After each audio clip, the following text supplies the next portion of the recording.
You've been on your way for a while now. Careful, consistent, patient, doing what you were told would work, showing up, putting in the time, staying disciplined. Meanwhile, someone who started after you is already ahead, and not just slightly ahead, noticeably ahead. They're getting opportunities you haven't seen yet. They're making moves you're still thinking about. They're being recognized in ways you're still working toward, not because they're smarter, not because they're more talented. They just moved faster. That's the part that stings. Because it exposes something most people don't want to admit. Progress isn't just about direction, it's about speed. You can be going the right way and still fall behind. Because in most environments, especially competitive ones, direction is assumed.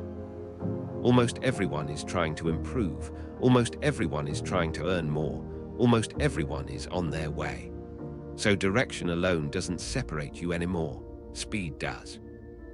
People don't get rich slowly. They stall slowly.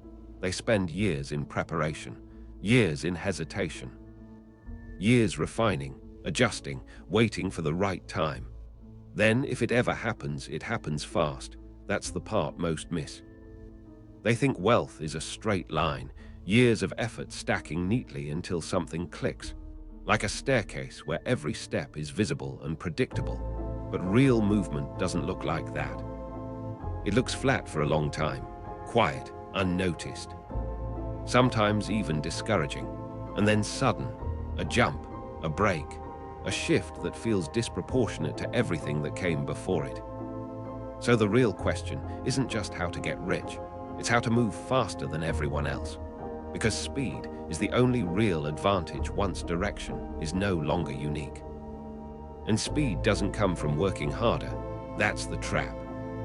Working harder inside the same structure just makes you a more efficient version of where you already are. It doesn't change your trajectory.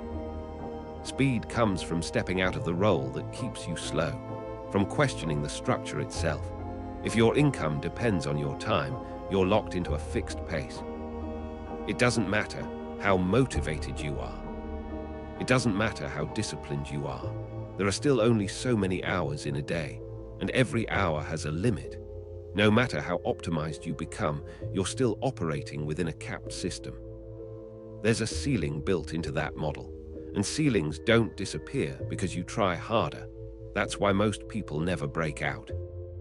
They're trying to accelerate inside a system designed to keep them steady, designed for predictability, for stability, not for exponential growth. The ones who move quickly do something different.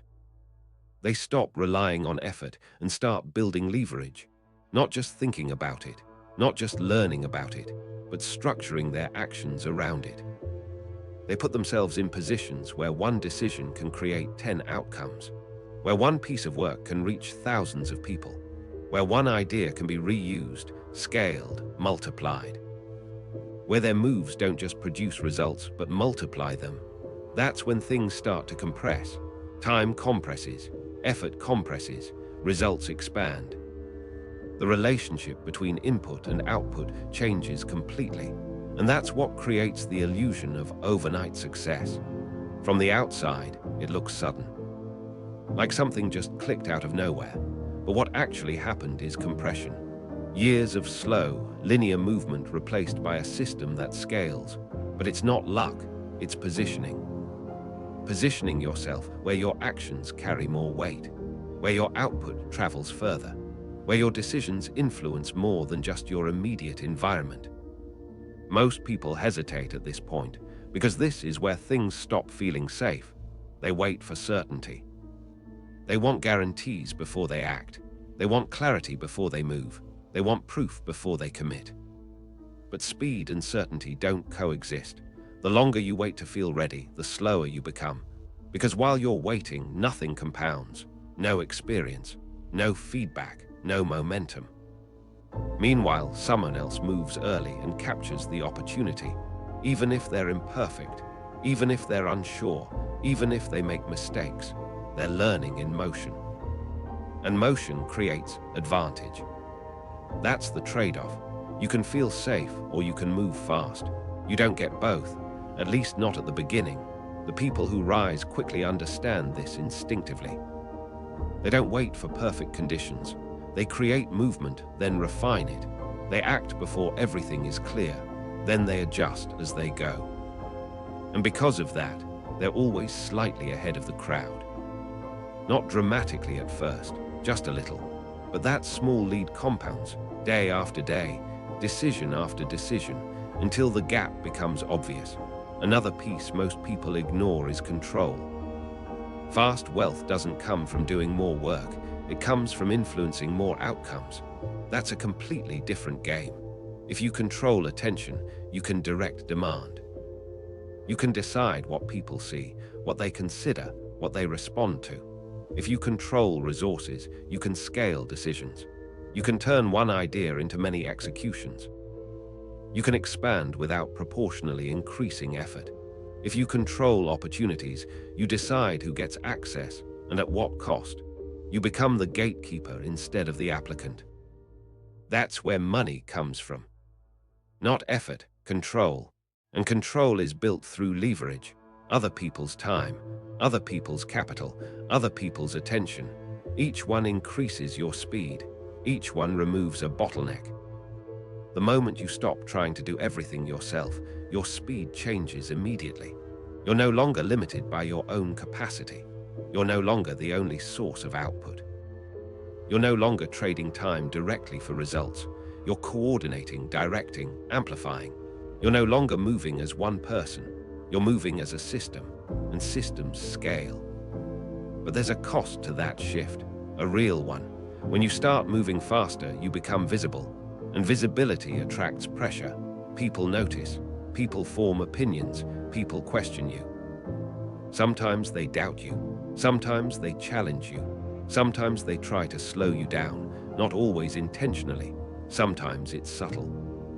Sometimes it comes disguised as advice, as caution, as concern, but underneath it there's friction.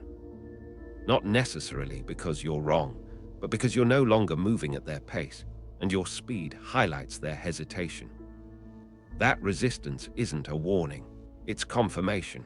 It's a sign that your movement is noticeable, because staying unnoticed is the slowest path of all. If no one reacts to what you're doing, it usually means your moves aren't big enough to matter yet. Silence isn't always a good sign.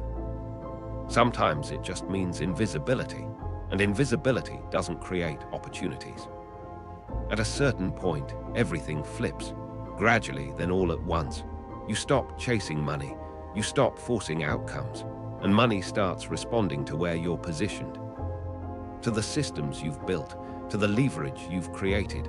Opportunities come quicker, they require less convincing, they arrive with more momentum, decisions carry more weight.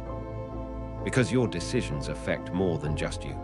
Results show up faster, not because you got lucky, but because you removed the limits that were keeping you slow.